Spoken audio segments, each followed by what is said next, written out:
Well, hey everyone, my name is Nathan Jones, and if you're new here, welcome. I like to talk about all things movies, specifically Blu-rays, and today I'm going to tell you the 31 films that I'll be watching for the 31 days of Halloween. So October is right around the corner. When this comes out, it'll be literally the last weekend in September, and I'm just super stoked to be in the horror mood in season, and honestly, it's been a lot of fun. I've been actually watching quite a bit of horror already, and so I'm already kind of dipped my toes into this. But I want to know, before we jump into the films that I'm going to cover, and I'm going to be very brief because a lot of these I have not seen. In fact, I think only one of them I have seen out of the 31, which is going to be a fun time nonetheless. But I want to know in the comment section down below, what are you going to be watching for the month of October? Is there any series you're going to be watching? Any first-time watches? Anything you're really excited to watch out in theaters? I would love to know in the comment section down below. But now, let's jump into the 31 titles that I'll be watching for the month of October. So, as some of you know, I might be still in a David Lynch mood. In fact, I might be watching Eraserhead, which is, I consider, a horror film.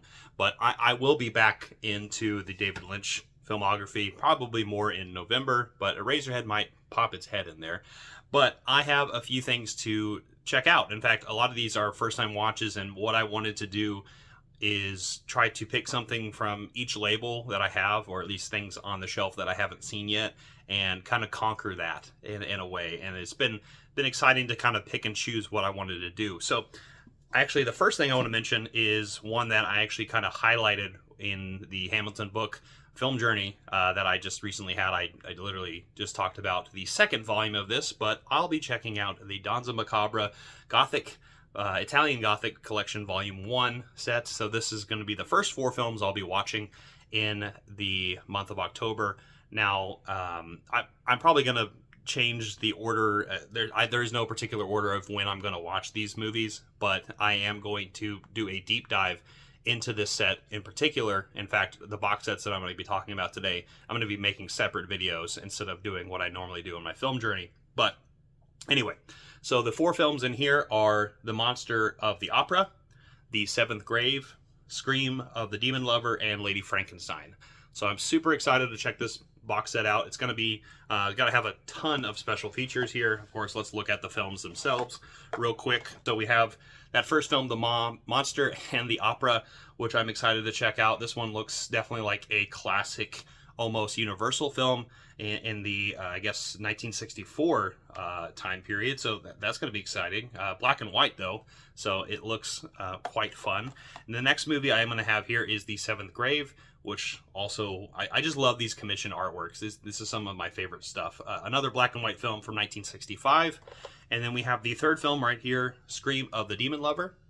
Also fantastic looking art. 1970, this is in color.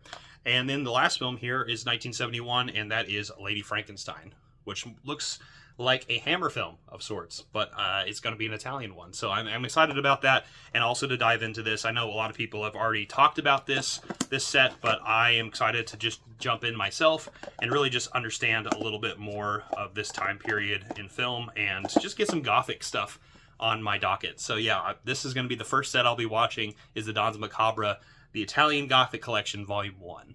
In addition to talking about that box set, I also wanted to cover, we're going to be doing some double features here as well, because I've been doing this Peculiar Pairings for the last month. In fact, tomorrow is going to be a live stream for the first Peculiar Pairing, so if you're not ready for that, please join me tomorrow at 1 p.m. Central Standard Time to talk about some double features I talked about from last month, and also I want to hear what your double features are. But I have a set of at least, 4 sets, so, 4 weeks of double features in line. So I'll just preview one of them, and then the rest of them I'll let you kind of guess where I might be doing a pairing of. But the first one I want to talk about is Cure.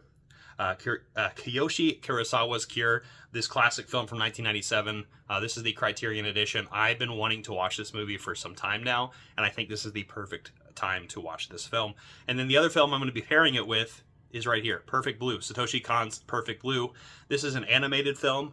It's one of the, I guess, greatest anime films out there, and one that I've had on my shelf for a couple years now, and I think it's a perfect pairing to watch these 2 Japanese types of stories, but in a very different way, of course. So I'm really excited about this. Both are probably going to be very creepy in their different ways, but I'm very, very excited to check these films out and, yeah, kind of deep dive into those as we do our peculiar pairings.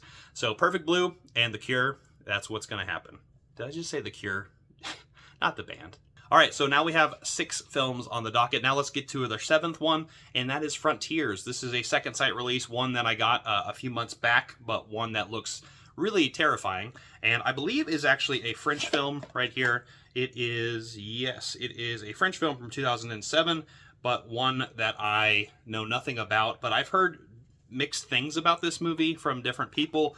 It looks exciting nonetheless. I just love that art style. It just looks kind of like a revenge story. Yeah, I really don't know much about this. I guess this is during World War II, so some Nazi cannibals are in here in France. So it's going to be a very interesting revenge story in a way that I haven't seen before. So it's going to be an exciting time to watch this movie, but yeah, Frontiers is going to be the next one up on the docket. Next up on the docket is a film that I picked up the first time I went over to the UK, but still haven't seen, which shame on me for not seeing it yet, but that is The Seventh Curse. This is a 1986, I believe, Hong Kong film, and is in Cantonese and in English as well, but this looks absolutely batshit. This is going to be a really fun, I guess, ghost story of sorts. It's probably pretty wacky. It's got a poster with it. Something I can't show you on this on the front here, but I can show you the back. There's some pictures here. But this just looks like a really fun time. I know my buddies Sam and Chris both picked this up as well when I was over there the first time. They've seen it, so they know it's a fun time, and they definitely told me to watch this movie. But this looks absolutely wild, and it's going to be a fun kind of horror comedy of sorts. So I'm looking forward to The Seventh Curse and kind of deep diving into that a little bit as well. So moving on from the 88 films line, we're going to go to Eureka, and a film from 1928, a movie that I've been wanting to watch for a while, and some may not consider this a horror film, but it definitely inspired a lot of horror in the future, and if anything, the Joker. I'm talking about The Man Who Laughs. This is Victor Hugo's film, and yeah, this movie I've had on my shelf for some time now, and one that I've been wanting to watch for some time just based on the images that I've seen. Of course, like I said, inspiring the Joker, of course, who, you know, in the 1940s would eventually come out into the comics. But this is going to be an exciting time to watch this film. It is a German expressionist director, so I'm really, really excited to dive into this film and look a little bit further into the unmasking of that silly, scary grin. So let's stay in the UK and let's talk about Radiance Films now, to a title that came out last October, one that I've been wanting to see for some time now, and is Spy Number 26. This came out in 1962. It's an Italian film directed by Riccardo Freda, and that is The Horrible Dr. Hitchcock, which looks like a terrifying gothic horror film. This would be pairing really well with the Danza Macabra set, of course, as we're going into these kind of gothic tales, you know, from Italy. But yeah, this looks exciting. This is the booklet itself, which I just love. Just the terror, the sheer terror that's happening in this. And oh my gosh, what a great cover piece right here. Probably can't show too much, but yes, this looks like a really fun time, and yeah, it's definitely going to keep me up at night, probably most likely. But yes, I'm very excited to check out The Horrible Dr. Hitchcock as well. Again, another film that probably isn't necessarily horror, but speaking of Hitchcock, I have to watch a Hitchcock film because it is horror adjacent in my eyes, and I'm watching Murder. This is actually one of his earlier titles. This came out in 1930. It's 102 minutes. It is, like I said, a Hitchcock film. It's got Herbert Marshall and Nora Baring in it, and asks the question, who killed Edna Druce? But this looks like a really fun time. It definitely has some German expressionist, I think, tendencies to it, so I'm really excited about this, and I've loved most Hitchcock that I've seen. I've actually seen quite a bit of Hitchcock's films. In fact, there's only a few that I haven't seen on physical media, and this is one of them. So definitely wanted to check out Murder for the month of October. And now we're moving to Hammer horror, which is some of my favorite horror out there. And this time I'm talking about Vampire Circus. This is from Synapse Films. I think there's a couple of editions out here. I believe there's one from Imprint as well, but I have this one, the Synapse version, and from a couple years back, has a Blu-ray and DVD combo. but this movie looks batshit crazy. It's from 1971 and definitely more in the experimental Hammer side of things, where they went a little more risque during this time period, and it was kind of near the end of Hammer's line of things, but at least their really good run, right? Their golden run from the late 50s all the way up to the early 70s. So I'm excited to check out Vampire Circus and check out more Hammer films, because I still have a good chunk of Hammer films I haven't seen. So this is definitely one that I wanted to check out. Now let's jump back into another box set, one that I've had on my shelf. This one is from Indicator, and this is going to be my Indicator release that I'm going to be checking out. I'm not just going to be studying the Italian horror films, I'm also going to be studying the Mexican horror films. Mexico Macabra, right here. This is a 4-film set from Indicator that came out last year. It has 4 Sinister Tales from the Almeida Film Vault from 1959 to 1963. This is going to be an exciting time. Another one that I'm going to be doing a separate video for, one that I'll be doing more of a deep dive for, but this has the Black Pit of Dr. M, and it also has the Witch's Mirror, the Brainiac, and the Curse of the Crying Woman, which is another La Llorona tale, which I really love the La Llorona type of tales. But this is going to be a really fun set. There are the films themselves. I love the way the packaging is for Indicator. They're some of the best out there. But it's got some of the postcards here. It also has a nice stack of books, and what a terrifying little image right there of some decaying hands. And yeah, this is going to be an exciting time, because I actually am not super familiar with a lot of Mexico's output in terms of horror. I only really know the Spanish Dracula, and of course a lot of modern like Del Toro and J.A. Bayona type of tales. But this is going to be exciting to dive into this. But anyway, here we are. Here's some of the Spanish that I'm probably going to completely butcher. But yeah, this is the Curse of the Crying Woman right here. And we have this film right here, which is the Brainiac, which is the cover of this box set, which looks really exciting. Then we also have the Witch's Mirror, which looks more like a gothic tale of sorts, maybe more like the Vincent Price type of stuff. And then the last film here is Black Pit of Dr. M, which looks quite terrifying as well. So I'm excited to dive into this, and like I said, I'm going to be doing a separate video kind of covering this box set as a whole, but it's going to be a fun time, and I'm just excited to jump into some Mexican horror history. Well, I'm not done with Hammer yet. I also have a film from Scream Factory. This is going to be my Scream Factory choice for the month, which was a hard one because I have so many Scream Factory films, and Scream Factory is all about horror, so this was a hard thing to do, but I wanted to continue with the Hammer horror, so I have some classics here. But this is another one from the early 70s, so this is the latter horror films from Hammer, and this is from 1971. It is Dr. Jekyll and Sister Hyde, which looks like a really fun romp. The other side is kind of crazy as well. Looks more of that psychedelic 70s shock value that you would see that would definitely get people going into the theaters. But this looks like a really cool and different take on the Dr. Jekyll and Mr. Hyde type of story. So this one looks kind of wild, and I've heard good things about this from some of my friends who have seen it, and I'm excited to check out some more Hammer horror. So moving on next to another Severin film. This is not a box set, so this is my Severin individual pick for this. It is Cemetery Man. I've been really enjoying Savoy's work, and I can never say his name correctly, but I've been enjoying the films that he has made so far. I really loved Stage Fright, so I've been enjoying quite a bit of their titles. And so Cemetery Man is definitely one that I've been told to watch, and is definitely one of his best films. So I'm really excited about this one. It's from 1993. And one of the greatest and most unique horror films ever created. So it looks really exciting, but yeah, there's so many special features on here, but Severin did a really wonderful job, I believe, with this film, so I'm excited to dive into it, and yeah, just watch some more recent releases that I picked up. So going back overseas to the HMV Premium Collection, this is a film that I have to admit that I haven't seen yet, and one that I also picked up my first go-around when I was over in the UK, and I'm talking about Soylent Green, which is People, which we all know the iconic twist of it, this film. But this is more of a, I think more of a disaster film meets like The Blob and horror in general. So this is going to be a really fun film. This is a classic film that is starring Charlton Heston and Lee Taylor Young, and just looks really, really crazy.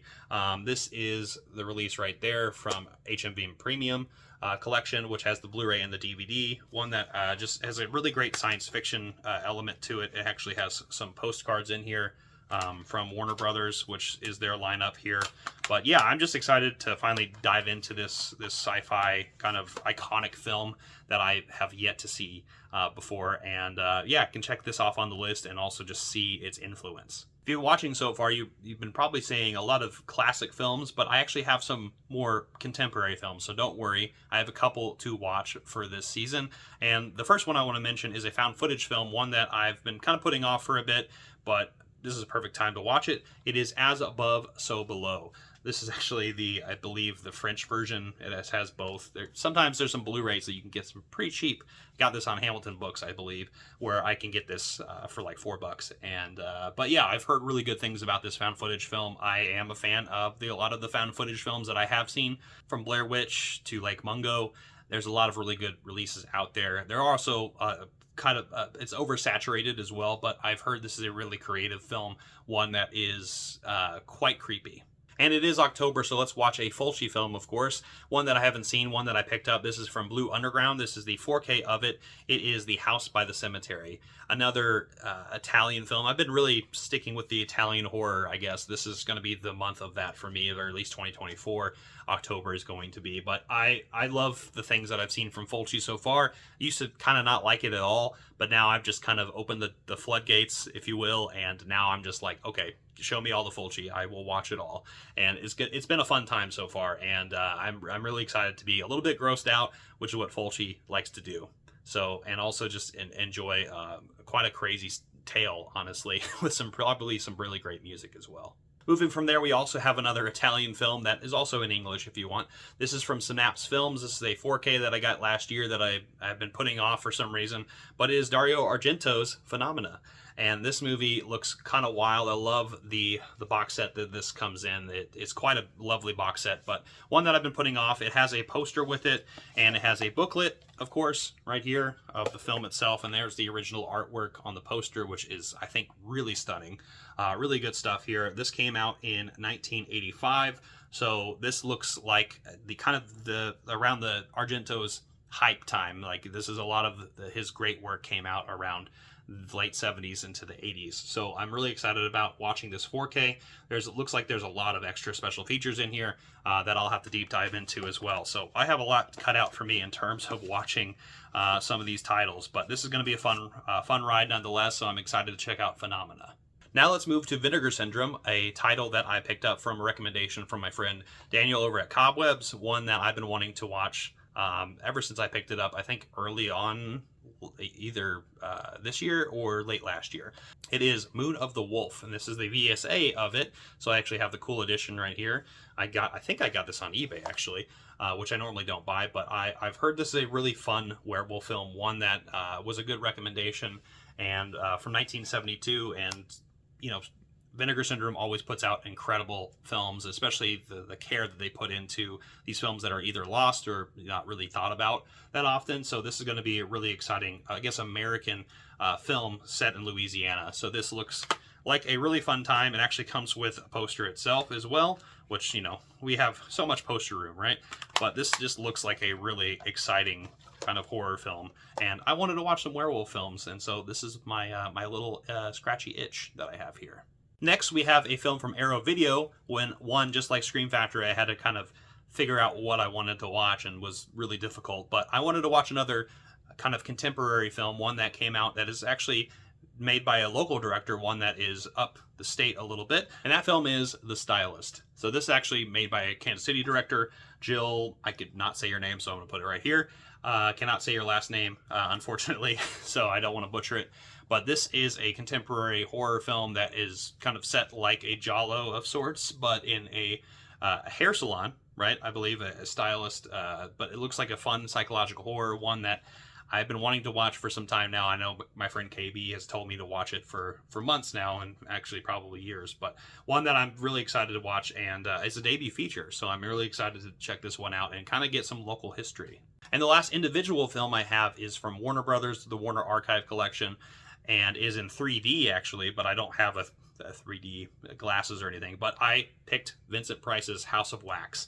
a film that I've been wanting to watch for some time. This is the 50s House of Whack, 1953, one that I have been missing, and another one that, like very much like Soylent Green, is very iconic in a lot of the things that would come out and influence quite a bit. So yeah, another film that is a blind spot for me, but one that's going to be really, really fun, and kind of just see this classic horror film from the 50s on 3D, which I think I'm just going to watch the 2D, of course, because I don't have a 3D player, but we'll see how that looks and the type of things that they're going to do to make it look 3D. You know, it's going to be fun. So if you've been counting, you might ask yourself, well, how in the world are we this far in and we have 25 titles?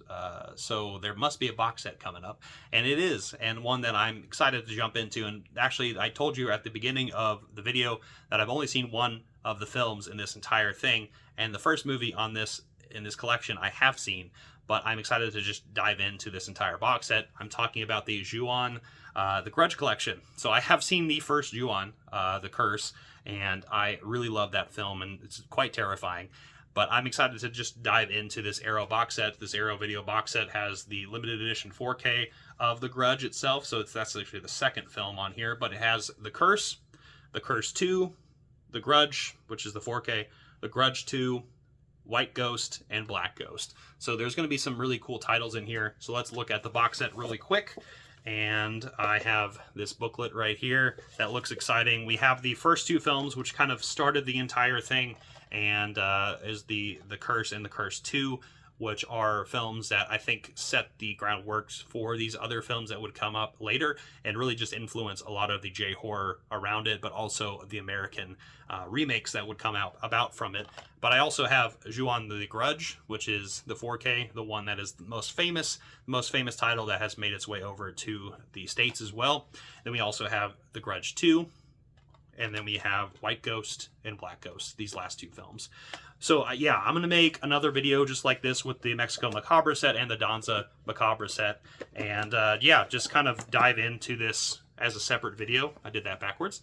And kind of jump into these Japanese J-horror films and kind of just do a deep dive of that. So be on the lookout for those 3 videos, but also my weekly journals that I'll be talking about through my film journey as we're going through the 31 days of October and jumping into these titles. I'm just super excited for more spooky stuff, and so it starts now. I probably over the weekend I'm going to start preparing some of these things.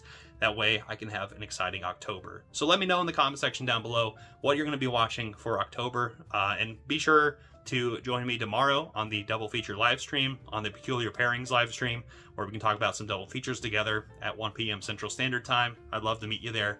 And I hope you enjoyed this video. Like, subscribe, comment, and hit the notification bell, and I'll see you next time. I'm not jonesing around.